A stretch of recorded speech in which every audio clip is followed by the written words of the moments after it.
The following program is brought to you by Pizza Productions.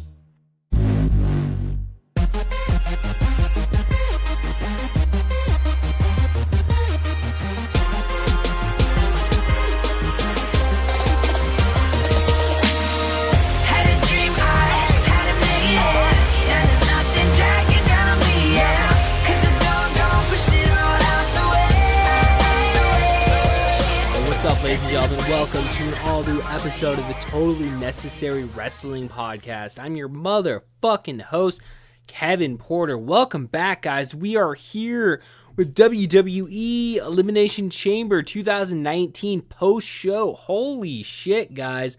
You know, I said on Friday, WWE, prove me wrong. Give us a show that we're gonna be happy with, guys. And I don't know about you, but the general feeling I have coming out of tonight was that tonight was a pretty good fucking show, dude. I think top to bottom, minus a couple spots here and there, I think WWE really truly presented quite a really remarkable Elimination Chamber. For most years, I don't remember what happens at each Elimination Chamber. If you were to ask me, what happened at the 2015 Elimination Chamber? What happened at the 2016 Elimination Chamber? 17, 18? I don't fucking know, dude. It all runs together. But I can definitely tell you, dude, tonight, after what we saw here tonight, there's a couple things that I'm definitely going to remember in regards to the 2019 version of the Elimination Chamber, guys. So let's just go ahead and jump right on into the action that did occur here tonight. Obviously, the Elimination Chamber took place in Houston, Texas. Some big news that came out of this weekend was the announcement that the 2020 Royal Rumble will be taking place from Houston, Texas. Congratulations, guys. It's going to be taking place at their baseball stadium where the Houston Astros play. I can't remember the name of the action, like Minute Maid Park or some shit like that. I don't fucking know. Does it really matter? No, but it's kind of cool that they're continuing the tradition now, or I guess now an established tradition of the Royal Rumble taking place at a baseball stadium. So hopefully Safeco Field, Seattle, could possibly get a Royal Rumble here this next decade. That'd be pretty fucking cool, guys. But now that they announced it, it's like, I've never been to Houston, huh? Maybe I should start looking into maybe saving up some money and maybe hitting up one of these shows here or there. I mean, like, why not, right? Like, why am I not saving up money and hitting at least one major pay-per-view event? I mean, like, yeah, maybe not WrestleMania, but hey, dude, like, flying to Houston for the weekend, see NXT, go to Fan Access. I mean, dude, I'm sure there's a lot of fun shit that we can do in Houston, Texas.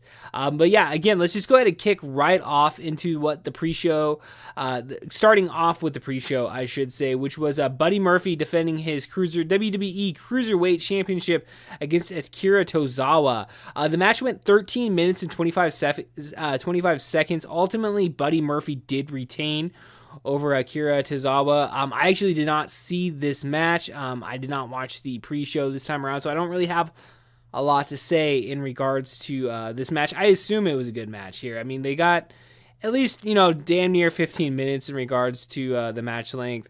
Buddy Murphy, man, he continues to impress me, man.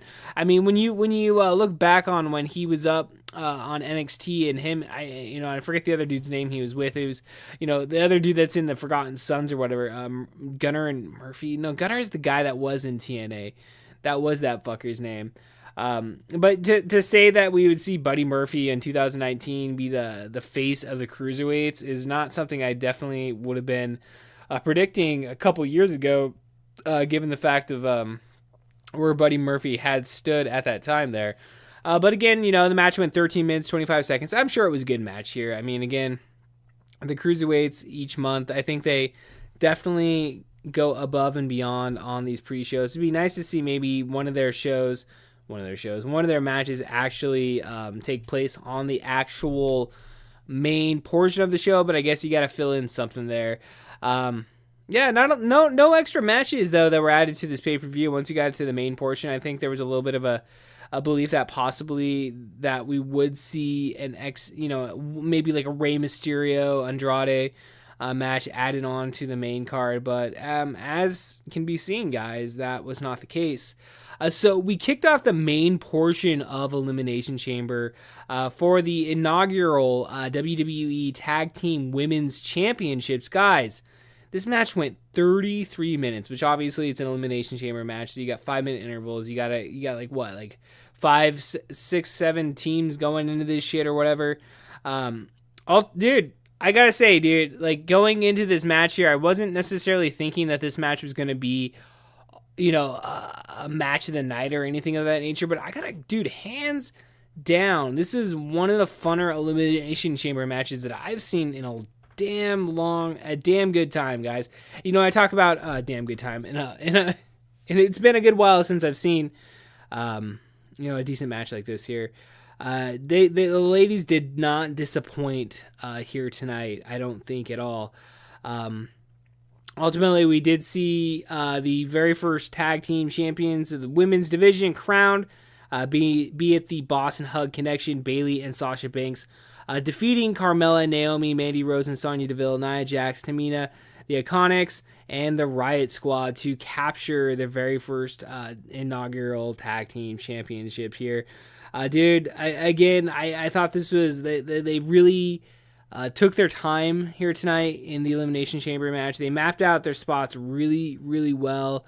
And I thought they had some really fun spots in here, guys. So without going off and saying this was my match of the night, I thought it was a really fun way to start off the actual main card of the show. And I would definitely encourage you to go back and check out this Elimination Chamber match from earlier tonight, guys. I really think this was a great, solid effort from all these women. And again, hats off to all of them. Hats off to Bayley and Sasha Banks, who are your very first WWE Women's Tag Team Champions. The second match of the night, we saw the Tag Team Champions, The Miz and Shane McMahon, defending against the Usos, Jey Uso and Jimmy Uso, which I think there's a lot of speculation going into Elimination Chamber on how this match would be booked, considering the fact, I think it's, again, I don't know which one's who's married to fucking Naomi. I don't fucking know, dude, but one of the Usos getting arrested, earlier this week.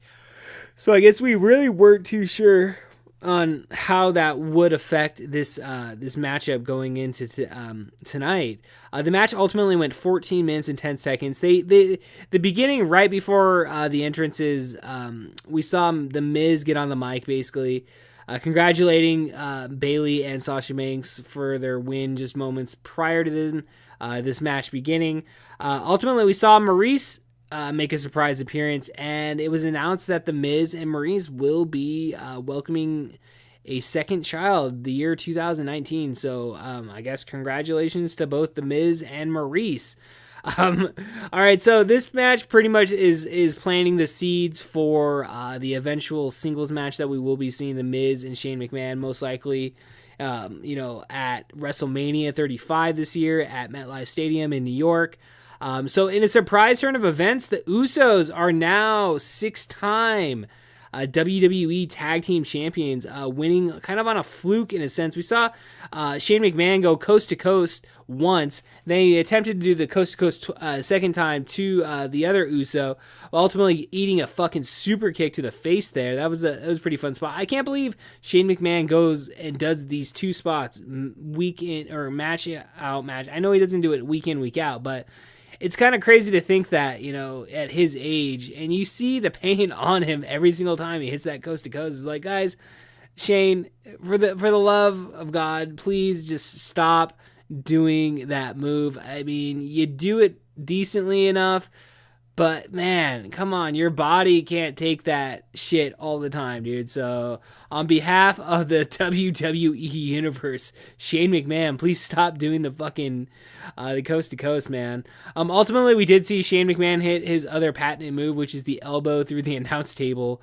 Ironically, 10 years ago at the No Way Out event, which featured 2 Elimination Chamber matches, we saw Randy Orton taking on Shane McMahon. So I actually did see both of these moves in person You could definitely check that out on the WWE Network. Go ahead and search out No Way Out 2009, emanating from Seattle, Washington, and Key Arena, motherfuckers. I was there. So again, surprised that the Usos actually won the tag team champions. I know I predicted on Friday. I was like, oh, watch, they're going to face the New Day next month. Well, apparently I was fucking wrong. And so the Usos are your new SmackDown tag team champions. We saw later in the evening in the backstage segment, basically the Miz fucking freaking out, losing his shit, knocking over a bunch of shit. Shane McMahon telling him to calm the fuck down and go home. He'll see him on Tuesday. So again, seeds are being planted. I would assume, I mean, there's no reason for Miz to be babyface. I'm sorry, but like Miz is a shitty fucking babyface. I don't want to see him as a fucking babyface. So ultimately, I do want to see him turn on Shane McMahon and go ahead. And I guess we're going to see that match at WrestleMania. I don't really think that's going to be that great of a match. I think Shane McMahon's pretty dog shit in the ring. The Miz really isn't that great in the ring either, even though he pulled off some like springboard type clothesline earlier in the evening, and even he was fucking surprised that he pulled that shit off. But nonetheless, the Usos are the new tag team champions, and we'll see what happens on Tuesday to progress this storyline of The Miz and Shane McMahon. All right, guys, so in the third match on the main card, we saw a handicap match for the WWE Intercontinental Championship.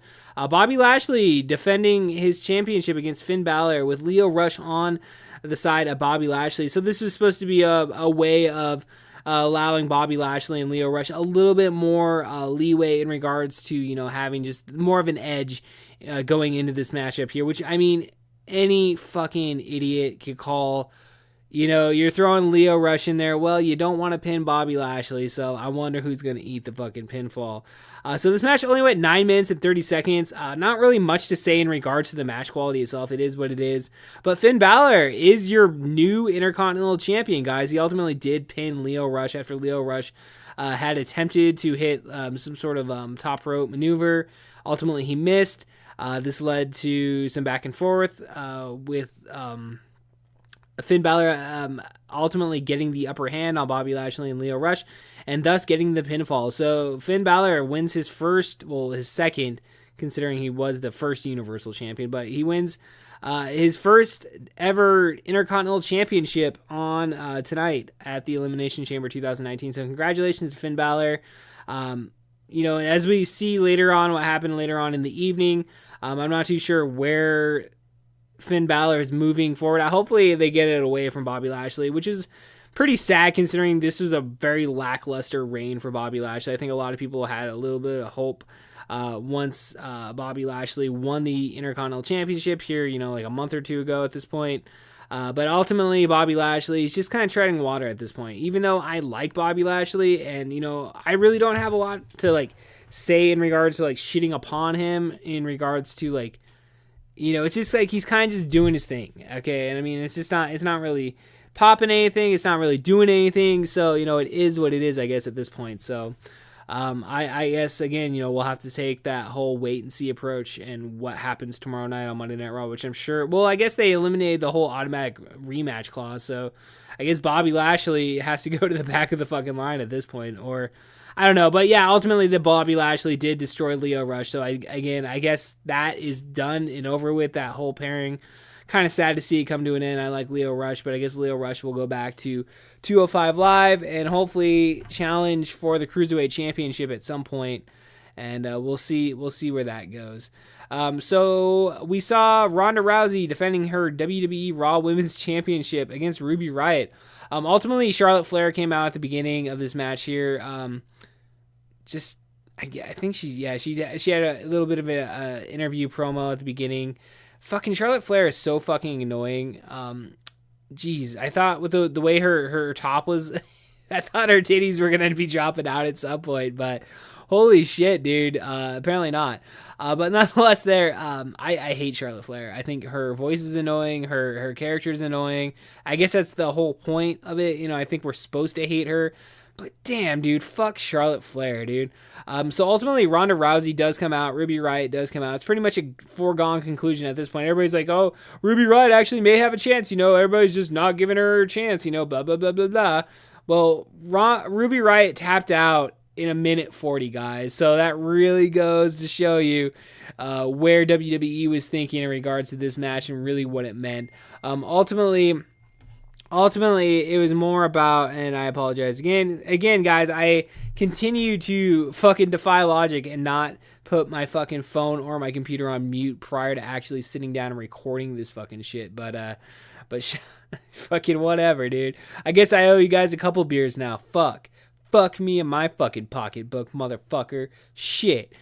So, again, Ruby Riott taps out. Ultimately, we see Ronda Rousey getting in the ring with Charlotte Flair. It was shown earlier in the evening that at the live event, Becky Lynch tried to attack Charlotte Flair, but apparently Charlotte Flair injured Becky Lynch's knee again. So it's kind of fucking stupid, I think. It really is fucking stupid. I don't really care that much. I just like, just like the crowd's still behind Becky Lynch, but it's just like, oh, now she's injured again. It's like, okay, so she has to fight again from the bottom. I mean, like, I know it's a whole babyface, getting over, whatever.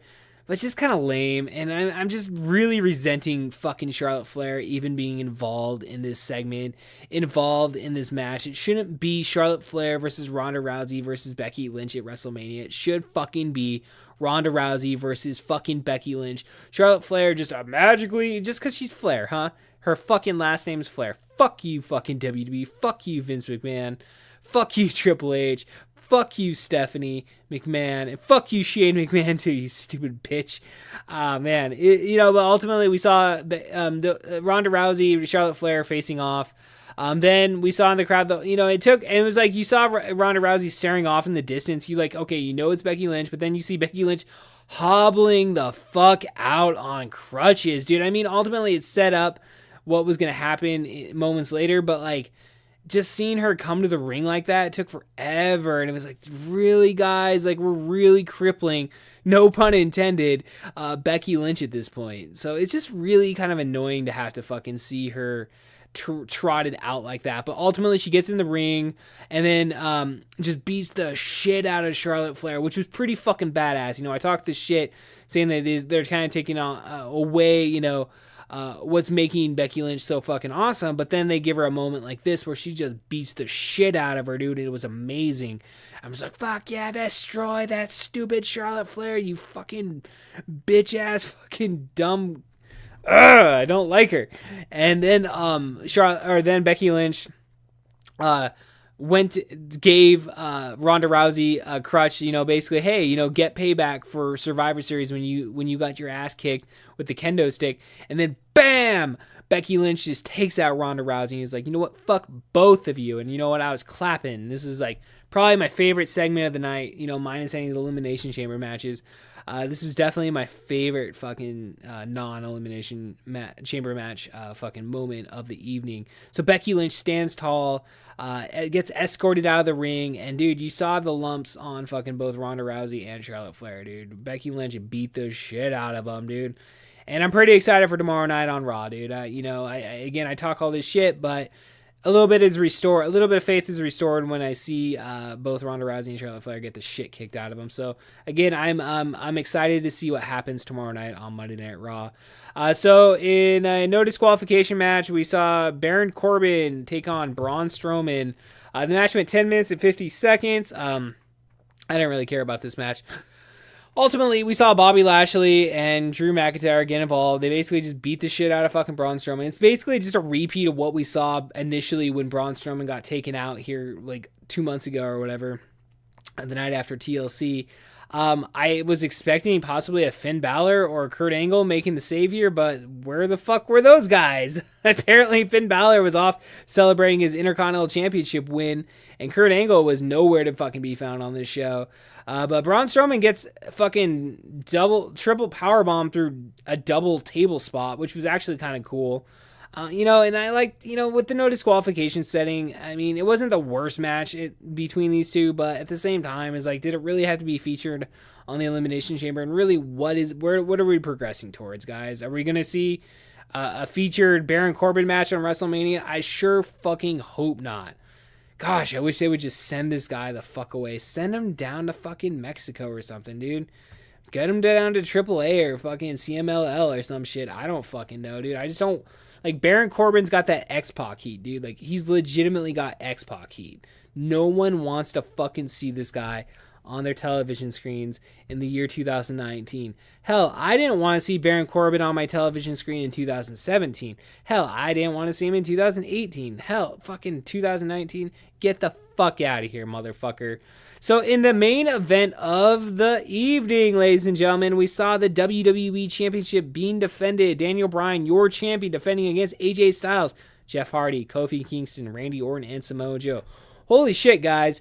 You know, I would honestly think, I like to think that the women's tag team championship chamber match was a little bit better spot-wise.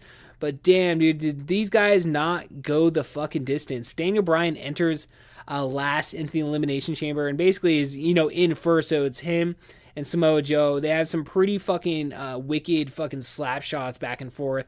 Samoa Joe just lighting Daniel Bryan up those first, you know, 5-10 minutes. We saw through the eliminations there. Ultimately, we saw Samoa Joe eliminated first. Jeff Hardy eliminated second. AJ Styles eliminated third. Randy Orton then was eliminated by Kofi Kingston. So the match basically comes down to Kofi Kingston and Daniel Bryan. I swear those guys went like a good 15 fucking minutes just themselves. The match ultimately goes 36 minutes and 40 seconds. And honestly, guys, I was on the fence there. I was like, holy shit, are they really gonna give the match to Kofi Kingston? Are they really gonna let Kofi Kingston win the WWE Championship here tonight? Unfortunately, that wasn't the case. Daniel Bryan did retain, but holy shit, did they not make a star tonight? Did they not make a fucking brand new main eventer in one Kofi Kingston? I really think that tonight was a star-making moment. Like, if we look back a year from now, if we're at the Elimination Chamber 2020 and Kofi Kingston isn't up there as a top main event star, then WWE fucking, like always, drops the fucking ball. So I'm not holding my breath, but holy shit, the way they went off air tonight with the New Day coming out and basically the whole entire fucking Houston crowd chanting Kofi, that whole last, you know, fucking those last remaining moments of that match there between Kofi and Daniel Bryan, like that crowd wanted Kofi Kingston to win. So I really do hope that at some point this year, Kofi Kingston becomes a WWE champion, guys. I really hope so. I knock on wood. I cross my finger, guys. I really hope WWE does right by Kofi Kingston and gives him what is rightfully his, and that is a WWE Championship reign, guys. Hopefully, you know, not necessarily saying I want to see the New Day break up in a sense of like I want to see somebody turn on somebody, but you know, it would be nice to see Xavier Woods, Big E, and Kofi, you know, somewhat go their separate ways and at least, you know, venture off or maybe stay together and just venture off. I don't know. They don't have to break up in the typical sense, but you know, this is the year, dude. 2019 is the year of New Day expanding their horizons, you know, moving abroad, I guess. I don't know. Ultimately, this was a really fun match, and especially the last part with Daniel Bryan and Kofi Kingston being the best part of the match. Again, I thought the spots were a little bit funner on the women's side, but nonetheless, though, the men worked their fucking asses off tonight, guys. And I got to give it to WWE. Yeah, guys pulled off a pretty entertaining show, dude. I wouldn't say outside of the Braun Strowman fucking Baron Corbin segments or whatever. I thought the whole entire show was pretty fucking entertaining, guys. And you know, I definitely this definitely was not, you know, your best show of the year or anything like that, but it definitely wasn't your fucking worst, dude. So, I would definitely say if you did not see the Elimination Chamber this evening, definitely go out of your way for the Women's Tag Team Championship Elimination Chamber. And same with the men's, dude, especially to see that Kofi Kingston Daniel Bryan spot at the very end of the show, dude. I really think both those segments were fucking great. They were fucking great, dude. So that was the Elimination Chamber 2019. Holy shit, guys. We're on that road to WrestleMania, guys. So we got Fastlane coming up the month of March. WrestleMania is coming up April, dude. Before you know it, guys, we're gonna be on that road. We're gonna be that week of WrestleMania, dude, and we're gonna have so much coverage we're gonna have to go through, dude. We're gonna have to cover NXT, whatever, you know, NXT event they have that week. You know, we're gonna have the Ring of Honor, New Japan Pro Wrestling, Madison Square Garden show. We're kind of still on the fence of, like, you know, I kind of want to reserve the right whether or not to order that and cover that and provide a show, you know, a post show for that. we'll have to kind of wait and see. And then obviously WrestleMania as well. And, you even got the Hall of Fame coming up and shit, dude. So we should, dude, have a lot of fun things to be talking about here this next 2 months in regards to professional wrestling. I mean, this is quite possibly, this is what most people come back, every year for, is the WrestleMania season. So I think we're going to see the WrestleMania card shape up here in the next couple weeks, next 4 to 7 weeks, I guess is how long it is until WrestleMania this year. So guys, I'm, tickle me fucking pink, motherfuckers. I'm somewhat excited for WrestleMania this year, so it should definitely be a good show moving forward, guys. So definitely I want to thank all you guys for taking the time here to check out the WWE Elimination Chamber 2019 post show. Definitely a long night on my end here. Fucking getting this one out just a little bit late. We were able to squeeze in a recording session for the podcast that no one listens to, which you'll fucking hear that this coming Thursday. I have a couple different options coming forward this week in regards to recording, so I'm not too sure what is coming out, who is going to be out this coming Thursday. But dude, by all means, it's going to be a fucking badass episode no matter whom is on the show. You're always guaranteed a badass fucking episode. No new episode of the In the Mouth of Madness podcast. We're on our off week for that.